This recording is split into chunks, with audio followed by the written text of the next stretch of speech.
حضرت سعد ابن ابی وقاص رضی اللہ تعالی عنہ سے روایت ہے کہ ایک دیہات کے رہنے والے شخص نے حضرت محمد صلی اللہ علیہ وسلم کی خدمت میں حاضر ہو کر عرض کیا کہ مجھے کوئی ایسا کلام سکھا دیجئے، ایسی کوئی بات بتا دیجئے جس کو میں پڑھتا رہوں۔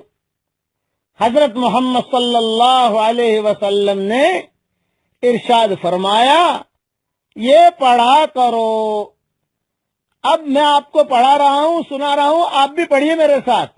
جو بھی مرد عورتیں یہ سبق سن رہے ہیں، جو الفاظ پڑھا رہا ہوں، یہی الفاظ حضور صلی اللہ علیہ وسلم نے دیہاتی کو پڑھائے تھے، اور یہی الفاظ میں آپ کو پڑھا رہا ہوں۔ آپ پڑھیے میرے ساتھ۔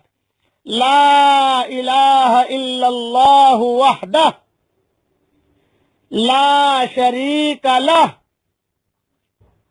اللہ اکبر کبیرا والحمد للہ کثیرا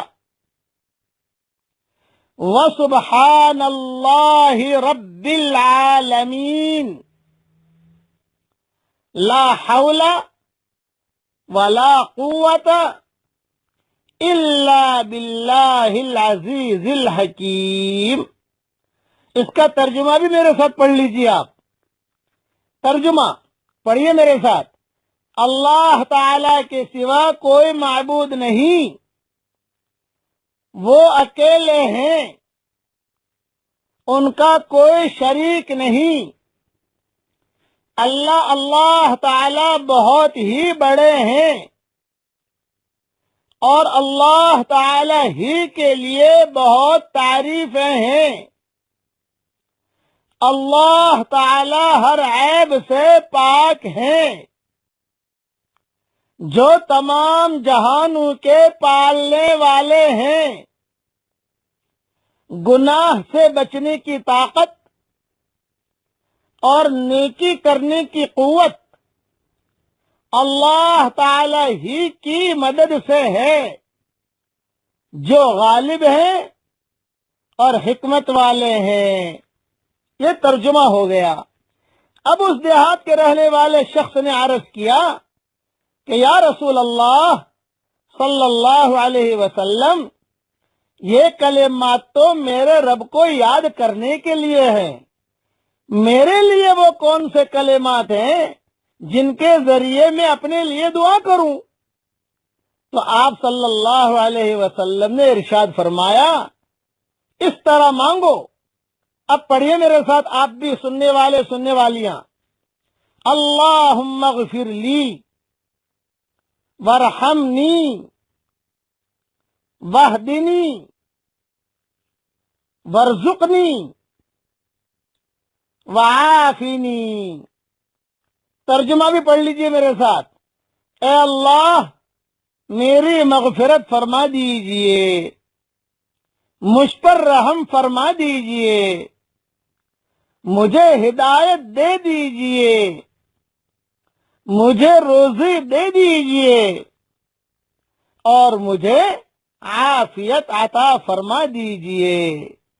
ایک روایت میں یہ بھی ہے کہ حضرت محمد صلی اللہ علیہ وسلم نے ارشاد فرمایا کہ بڑے میاں، یہ کلمات تمہارے لیے دنیا اور آخرت کی بھلائی کو جمع کر دیں گے۔ یہ حدیث مسلم شریف میں ہے، اس لیے ان کلمات کو یاد بھی کر لیجئے، اللہ تعالیٰ کی بڑائی بھی بیان کر دیجئے، اور بعد میں اپنے لیے دعا بھی مانگ لیجئے۔ اللہ تعالیٰ ہم سب کو عمل کرنے کے توفیق عطا فرمائے۔ اب میرے ساتھ ایک مرتبہ پڑھ لیجئے، یہی کلمات میں پورے پڑھوا رہا ہوں جو حضور صلی اللہ علیہ وسلم نے صحابی کو سکھائے تھے، وہ پڑھوا رہا ہوں۔ پڑھیے میرے ساتھ۔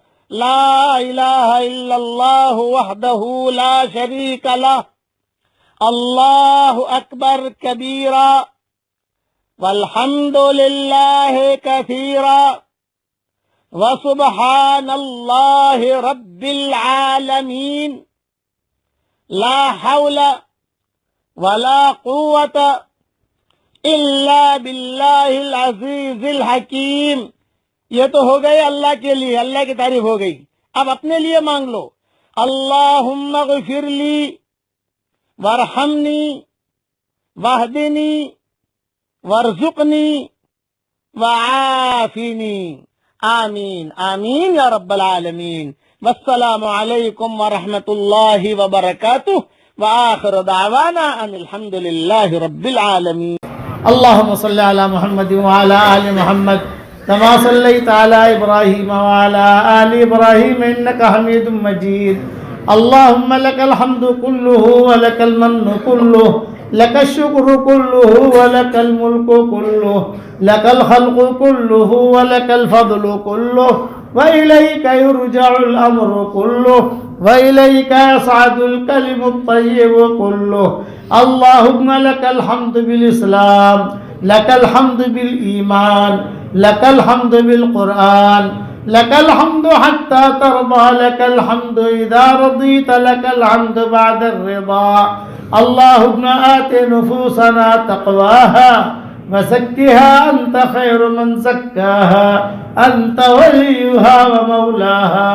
اللهم لا تردنا خائبين بل ردنا إلى ديننا ردا جميلا. اللهم مغفرتك أوسع من ذنوبنا ورحمتك أرجى عندنا من أعمالنا.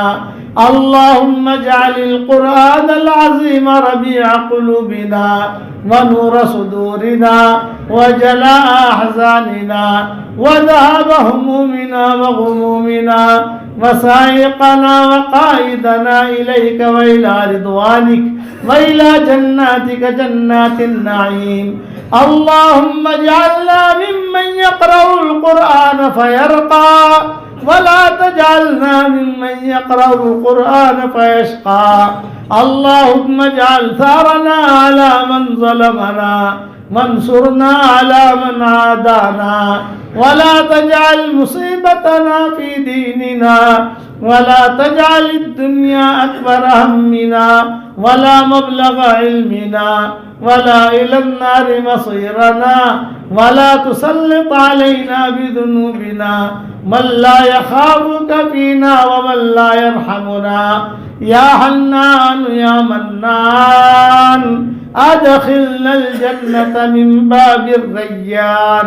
اللهم إنك قلت في كلامك وقولك الحق ادعوني يستجب لكم فدعوناك يا ذا الجلال والإكرام. اللهم إنا نعوذ بك من زوال نعمتك وتحول عافيتك وفجاءة نقمتك ومن جميع سخطك برحمتك یا ارحم الراحمین. اے اللہ ہمارے گناہوں کو معاف فرما. اے اللہ ہماری خطاؤں سے درگزر فرما. اے اللہ پورے تالی پورا والوں کو قبول فرما. ان کے قرب و جوار والی بستیوں کو قبول فرما. جتنا مجمع آیا ہے ان سب کو قبول فرما. اے اللہ میری تشکیل پر جو روزانہ 100 مرتبہ سورہ اخلاص پڑھنے کی عادت ڈالے، اے اللہ اس کی ساری دعاؤں کو قبول فرما، اس کی ساری پریشانیوں کو دور فرما. اور جس نے 5 لاکھ مرتبہ پڑھنے کا ارادہ کیا ہو، اے اللہ اس کو پورا کرنے کی توفیق عطا فرما. اے اللہ جس کرم سے آپ نے ہمیں یہاں جمع کیا ہے، تیرے اسی کرم سے جنت الفردوس میں تیرے نبی کے پڑوس میں ہماری قیامت تک کے آنے والی نسلوں کے ساتھ تو ہم سب کو جمع فرما دے. اے اللہ اگر آپ نے ہمارا نام سعید اور نیک بختوں میں لکھا ہو تو ہمارا نام انہی میں لکھے رکھیو، اور اگر آپ نے ہمارا نام شقی اور بدبختوں میں لکھا ہو تو ہمارا نام ان کی فہرست سے مٹا دینا، اور نیک لوگوں کی فہرست میں ہمارا نام لکھ لینا. لکھنا بھی آپ کا کام ہے، مٹانا بھی آپ کا کام ہے، لوح و قلم بھی آپ کے پاس ہے. اے اللہ وہ چیزیں جس کا لینے کا ہم ارادہ کرتے ہیں مگر آپ ہمیں دینا نہیں چاہتے، اے اللہ اس کی محبت ہمارے دلوں سے نکال دے، اس کا خیال نکال دے، اس گلی میں آنے جانے کو ختم فرما دے. اور وہ چیزیں جس کا لینے کا ہم ارادہ نہیں کرتے مگر آپ ہمیں دینا چاہتے ہیں، اس کی محبت ہمارے دلوں میں ڈال دے، اور اس گلی میں آنا جانا عافیت سے ہمارے لیے آسان فرما دے. اے اللہ ہم سب کی جھولیوں کو ہدایت سے بھر دے، ہم سب کی جھولیوں کو امن و امان سے بھر دے۔ اے اللہ جو مجھے اپنی دعاؤں میں یاد رکھے، میری ساری دعاؤں میں اس کا پورا پورا حصہ عطا فرما، اور اپنے فضل و کرم سے ہماری دعاؤں کو قبول فرما۔ سبحان ربک رب العزت عما یصفون وسلام علی المرسلین والحمد للہ رب العالمین۔